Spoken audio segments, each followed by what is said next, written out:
আমাদের সৃষ্টিকর্তা মানুষের হাতে বানানো মূর্তি নয়, আমাদের সৃষ্টিকর্তা একজন, তিনি তামাম কুল কায়নাতের স্রষ্টা। আল্লাহর উপরে তাদের ঈমান ছিল। জালেম বাদশার কাছে খবর হয়ে গেল, ওই জালেম বাদশা তখন জানতে পেরে গেল তার প্রজাদের মধ্যে, তার রাজ্যের মধ্যে এমন কিছু যুবক এমন কিছু সংখ্যক যুবক আছে যারা তাকে রাজা বলে, তাকে মানলেও তার নীতি আদর্শ মানে না, তারা মূর্তি পূজা করে না, তারা শিরক করে না, এক আল্লাহকে বিশ্বাস করে। তখন রাজা বলতে লাগলো, ওই 7 জন যুবককে শুনিয়ে দাও, তারা যেন, সহজে আমি বলে দিলাম, তারা যেন তাদের ওই নীতি আদর্শ বাদ দিয়ে, এক আল্লাহকে স্রষ্টা বলে বানা বাদ দিয়ে, তারা যেন আমাদের মতো মূর্তি পূজায় লিপ্ত হয়। তাদের সময় দিয়ে দিলাম, তারা যদি পরিবর্তন না হয়, আমি রাজার পক্ষ থেকে তাদের জন্য কঠোর ব্যবস্থা নেব। ওই সময় 7 জন যুবককে যখন রাজ দরবার থেকে কঠিন হুঁশিয়ারি দেওয়া হয়ে গেল, ওই 7 জন যুবক এক জায়গায় বসে তারা নিজেদের ভিতরে আলোচনা করতে লাগলো, এই দেশে যদি আমরা থাকি, এই রাজ্য এলাকায় যদি আমরা থাকি, এই জালেম বাদশা আমাদের উপরে জুলুম অত্যাচার করবে, আমাদেরকে শিরকের মধ্যে লিপ্ত করবে। এই জালেম বাদশা আমাদের উপরে কঠিন জুলুম অত্যাচার করবে, আমাদের এখানে থাকতে হলে জুলুম অত্যাচার সহ্য করতে হবে। আর যদি এই রাজ্য এলাকা ছেড়ে আমরা অদূরে কোথাও যদি চলে যাই নিরিবিলি জায়গায়, সেখানে গিয়ে আমাদের আল্লাহর ইবাদত করতে পারবো, আল্লাহকে আল্লাহ বলে মানলে আমাদের আর কেউ কষ্ট দেবে না। তারা গোপনে সিদ্ধান্ত করলো, আমরা গোপনে 7 জন যুবক এই এলাকা ছেড়ে অন্য জায়গায় চলে যাব। রাতের অন্ধকারে নিজের এলাকা, নিজের পরিবার, নিজের আত্মীয় স্বজন সবাইকে ত্যাগ করে শুধুমাত্র আল্লাহকে ভালোবেসে, আল্লাহর প্রতি ঈমান এনে, আল্লাহর প্রতি ঈমান রেখে, আল্লাহর উপরে ভরসা করে তাদের জন্মভূমি ত্যাগ করে তারা অচেনা রাস্তায় চলে যেতে লাগলেন। আল্লাহ ভরসা, যেখানেই যাব একটা অচিরে এমন একটা জায়গায় যাব যেখানে নিরিবিলি ভাবে আমরা ইবাদত করব। মরুভূমি আর পাহাড়, বেশ কিছুটা দিন চলার, কিছুটা রাস্তা চলার পরে, অনেকটা রাস্তা চলার পরে একটু ক্লান্তি বোধ হলো, মনে মনে করতে লাগলো, অনেকটা দূরে চলে এসেছি, আমাদের আর কেউ খুঁজে পাবে না, এটা নিরিবিলি জায়গা, তবে শরীরটা বড় ক্লান্ত, অনেক দিন পরে এত লম্বা সফর, পায়ে হেঁটে সফর, একটু যদি কোথাও একটা আরাম জায়গায়, কোথাও যদি একটু গুহার মধ্যে একটু আশ্রয় নিতে পারতাম, বলুন তো, পায়ে হেঁটে মরুভূমি আর পাহাড়, প্রচন্ড রোদ্রের তাপে যদি একটা মানুষ পথ চলা শুরু করে, পায়ে হেঁটে চলতে থাকে, শরীরে ক্লান্তি আসবে কি আসবে না? ক্লান্তি আসবে না? তারা পাহাড় আর মরুভূমি অতিক্রম করে করে একটা পাহাড়ের গুহায় এই 7 জন সেখানে আশ্রয় নিল। তাদের সঙ্গী হয়েছিলেন একটা কুকুর, সঙ্গী হয়েছিল একটা কুকুর। এই 7 জন ব্যক্তি ক্লান্ত শরীর নিয়ে ওই গুহার মধ্যে এক জায়গায় সকলে মিলেমিশে একটুখানি পরেই সব ঘুমিয়ে গেলেন।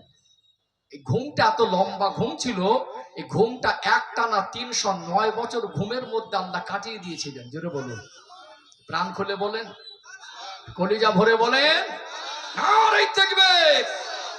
আল্লাহ পাক পারেন না? সবকিছু আল্লাহ পাক করেন। ইন্নাল্লাহা আলা কুল্লি শাইইন কাদির। আল্লাহ পাক হলেন নিশ্চয়ই সর্ববিষয়ে আমার আল্লাহ শক্তিমান। এই 7 জন আল্লাহর ওলি ওই গুহার মধ্যে ঘুমিয়ে যাওয়ার পরে আমার আল্লাহ দয়াময় তাদেরকে একটানায় 309 বছর ওই জায়গায় ঘুমের মধ্যে রেখে দিলেন। ঘুম ভেঙে গেল। ঘুম ভাঙার পরে এত শান্তির ঘুম ঘুমালেন, এত শান্তি পেয়ে গেলেন। ঘুম থেকে উঠে মনে করলেন, ঘুম তো হয়, আজকে যেন ঘুমটা তৃপ্তি ভরে ঘুম হয়েছে, আজকে যেন ঘুমটা একটা আরামের ঘুম হয়েছে। একে অপরে বলা বলি করতে লাগলে, ভাই কিরকম ঘুম ঘুমালাম বলতো? মনে হয় অনেক টাইম ঘুমিয়েছি। কতটা ঘুমিয়েছি? কেউ মনে মনে করেন আমরা হয়তো সকাল থেকে সন্ধ্যা পর্যন্ত একটানায় ঘুমালে যেমন মনে হয় অনেক লম্বা টাইম ঘুমিয়েছি, কেউ আমাদের ডিস্টার্ব করেনি, আমরা সেই জায়গায় একদম নির্বিঘ্নে আমরা লম্বা টাইম ধরে ঘুমিয়েছি। তবে পেটের মধ্যে ক্ষুধা ক্ষুধা লাগছে। বলুন তো ক্ষুধা লাগলে খেতে হবে কি হবে না? 309 বছর আগে তদানীন্তন সময় সেই রাজার রাজত্বকালে তখন যে মুদ্রার প্রচলন ছিল, তাদের কাছে সঞ্চিত কিছু মুদ্রা তাদের কাছে ছিল। তারা একে অপরে বলে, ভাই চলো এখানে আশপাশে খুঁজে দেখি, কোথাও যদি কোনো বাজার পাওয়া যায় সেখান থেকে আমরা কিছু খাবার সংগ্রহ করে এনে আমাদের তো খেতে হবে, না খেলে তো বাঁচবো না। আদিও তারা নিজেরা জানে না, আল্লাহ দয়াময় তাদেরকে ওই গুহার মধ্যে 309 বছর ঘুমের মধ্যে রেখেছিলেন। কিন্তু এই গুহাবাসীদের মধ্যে কয়েকজন গুহার মধ্যে রয়ে গেলেন, আর কয়েকজনের মধ্যে বেরিয়ে আশপাশ এলাকায় লোকালয় খুঁজতে লাগলেন। কোথাও যদি কোনো এলাকার বাজার পাওয়া যায় সেখানে খাবার কিনবো। কিন্তু ওই গুহা থেকে বেরিয়ে কিছুটা দূর এসে একটা লোকালয় দেখতে পেলেন। ওই লোকালয় ঢুকে আশ্চর্যজম্বিত বোধ হয়ে যেতে লাগলেন যে এটা কোন জায়গা, আমরা কোথায় এসেছি। এর চতুর্দিকে সব বিভিন্ন উন্নত পরিকাঠামো, আগের মতো আর পরিবেশ তো লাগছে না, মানুষগুলোকে তো আগের মতো লাগছে না, বাজার ঘাট তো আগের মতো লাগছে না। এটা কোন জায়গা? মানুষগুলোর ভাষা তো আর আগের মতো নেই, কি করা যায়? কিন্তু এই মানুষগুলো যখন ওই বাজারের মধ্যে মাল কেনাকাটা করতে গেলেন, বাজারের মানুষদের এদেরকে দেখে একটু সন্দেহভাজন মনে হলো, এদের কথাবার্তার টান ভঙ্গি। কিন্তু দোকানদারের তো কাজ খরিদ্দারকে মাল বিক্রি করা, অর্থ দিয়ে যখন মাল খাবার কিনতে চাইলেন, যদিও সন্দেহভাজন মনে হলো, তারপরে অর্থটা হাতে নিয়ে মাল দেবেন। অর্থটা দেখে আশ্চর্যজম্বিত হয়ে গেলেন, ভাবতে লাগলেন এই যে মুদ্রার চলনটা ছিল এটা অনেক দূরবর্তী একটা রাজ্যের রাজার সময়ের মুদ্রা, আজ বর্তমান সময়ে এই এলাকায় এই মুদ্রার প্রচলন নেই, এটা অত্যন্ত দামি মুদ্রা। এই মানুষগুলো এত দামি মুদ্রা কোথায় পেল? প্রশ্ন হবে না, এই দামি মুদ্রাগুলো কোথায় পেলেন? মানুষজন বিভিন্ন রকম প্রশ্ন করতে লাগলেন। এইভাবে আচমকাদের প্রশ্ন করলে এরা তো জানেই না যে 309 বছর আল্লাহ তাদের ঘুমের মধ্যে রেখেছিলেন। তাদের কথার সঙ্গে এদের মেজাজের তো মিল হচ্ছে না, একটা কঠিন জটিলতার পরিস্থিতি তৈরি হয়েছে। এরা বোঝাতে চাইছেন যে আমরা পথিক পথচারী, আমরা এই এলাকার মানুষ। বললো এই এলাকার মানুষ যদি এই এলাকার মানুষ নয়, অন্য এলাকার মানুষ হলেও এই মুদ্রা আপনাদের কাছে কেন? তারা সন্দেহ করলো এরা হয়তো কোনো গুপ্তধন পেয়েছে, এরা হয়তো কোনো গুপ্তধন।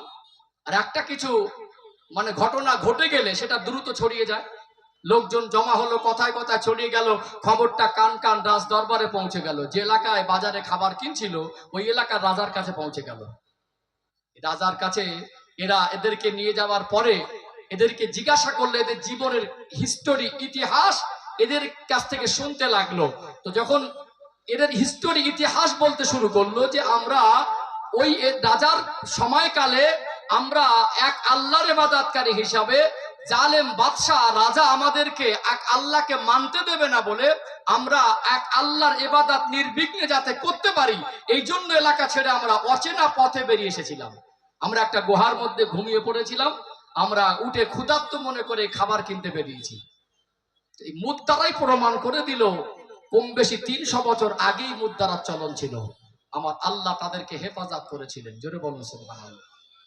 পৃথিবীতে 1400 বছর ধরে কোরআন শরীফের যত তাফসীর লেখা হয়েছে, 1400 বছর ধরে যত ইসলামিক স্কলারের জন্ম হয়েছে, 1400 বছর ধরে যত আলেম ওলামা, যত আলেম সম্প্রদায় ওলামায়ে কেরাম যারা মাওলানা ডিগ্রি অর্জন করেছে, ইসলামের ইতিহাসে 1400 বছর ধরে কোন আলেম, কোন মুফতি, কোন মুহাদ্দিস, কোন ইসলামিক স্কলার, কোন কেতাবে, কোন তাফসীরের কেতাবে, কোন হাদিসের আলোকে এই 7 জনকে কেউ নবী বলেনি।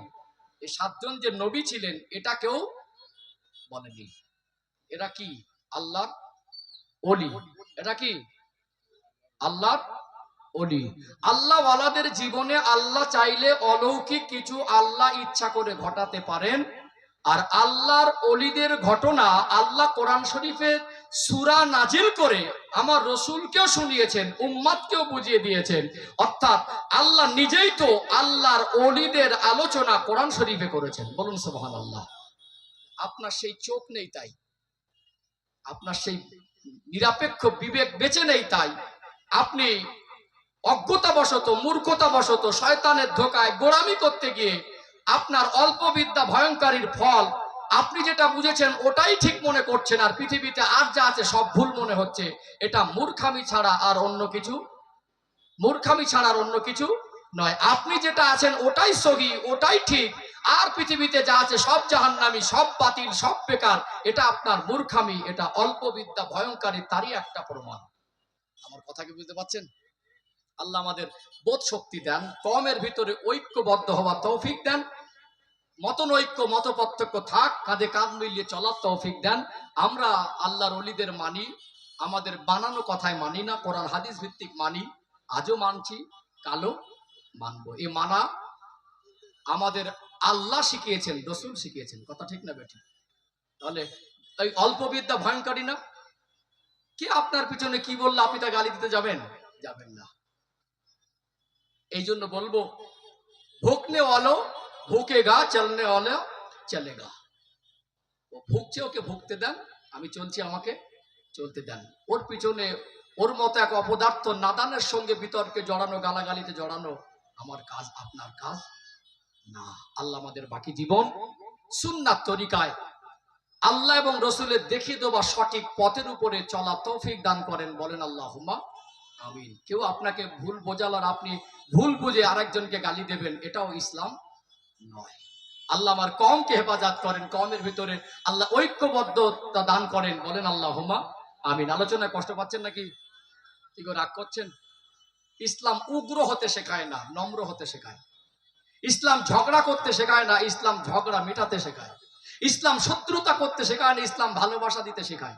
আমি এই কথার জবাবটা যদি রেগে ওকে আক্রমণ করে দেয়, সেটা ভালো হবে না ঠান্ডা মাথায় কোরআন হাদিস দিয়ে সঠিক জিনিসটা ওকে বোঝাতে চায়, সেটা ভালো হবে? কি গো, আমার কথা বুঝতে পারছেন? ও হয়তো ভুলের মধ্যে রয়েছে, ব্যক্তিগতভাবে আমারও যদি ভুল থাকে সমালোচনা হবে, আমাকে নিয়ে সমালোচনা, সেটা গঠনমূলক হোক, কোরআন হাদিস ভিত্তিক হোক, আমার কাছে পৌঁছালে আমি হয়তো আমার ভুলটা তো বুঝতে পারবো। ভুল মানুষ মাত্র হতেই পারে, ভুল মানুষ মাত্র, তার সংশোধন আছে, সংশোধন করাটাই তো দরকার। আমার যদি একটা বলার মধ্যে ভুল হয় আপনার জানা থাকে, আপনি ধরিয়ে দেবেন। আপনার একটা ভুল হলে আমি ধরিয়ে দেবো, এটাই তো ইসলাম। ভুল কেউ করছে বলে ঝগড়া, ভুল কেউ করছে বলে গালাগালি, ভুল কেউ করছে বলে হিংসা, এটা তো ইসলাম না। এই জন্য আমাদের ইসলামের মূল স্রোতে ফিরে আসতে হবে, তাতে আমাদের দুনিয়া আখিরাত ভালো হবে। আল্লাহ তৌফিক দান করেন, বলেন আল্লাহুম্মা আমিন। একটু তাকবীর দিতে হবে, পারবো ইনশাআল্লাহ? তাকবীর দেন তো, নারে তাকবীর। মাশাআল্লাহ, মাজুরিয়া গ্রামের একটা ঐতিহ্য, আলহামদুলিল্লাহ। মাজুরিয়া গ্রামের আশেকে রসুলদেরকে জোর করে ধাক্কা মেরে দরুদ শরীফ পড়াতে হয় না। আশেকে রসুলদেরকে জোর করে মজলিসে বসাতে হয় না। আশেকে রসুল যারা হয় তারা এমনি রসুলের ভালোবাসায় মজলিসে আসে। কি গো?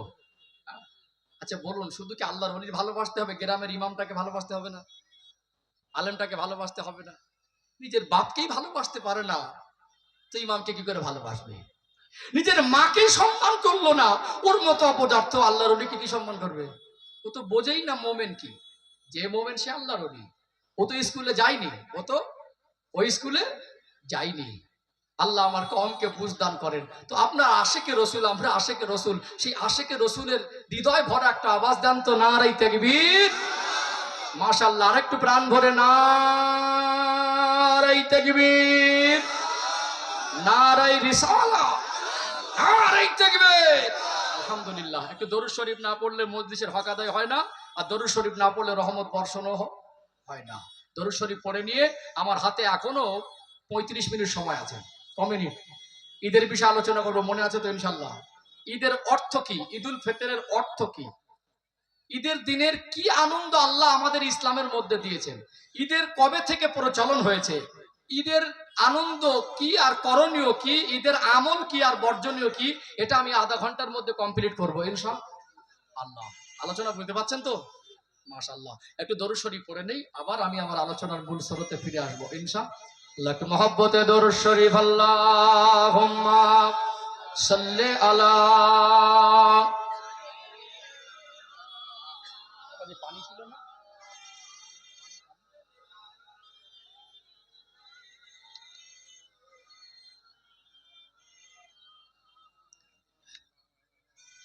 हब अहमद जुल्फी सीने में गए मैं यहाँ हूँ मेरा दिल मदीने में गए फूल तो फूल काटूं क्या हुस्न है लुत्फे जन्नत से बढ़कर मदीने में है अल्लाहुम्मा सल्ले अला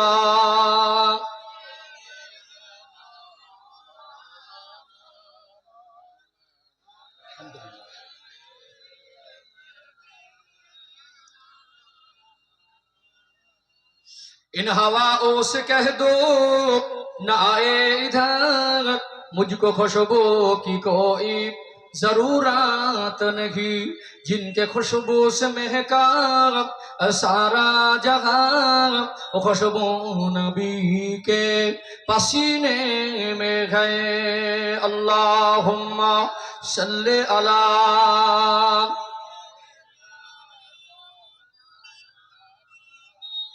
व अला अली सय्यदिना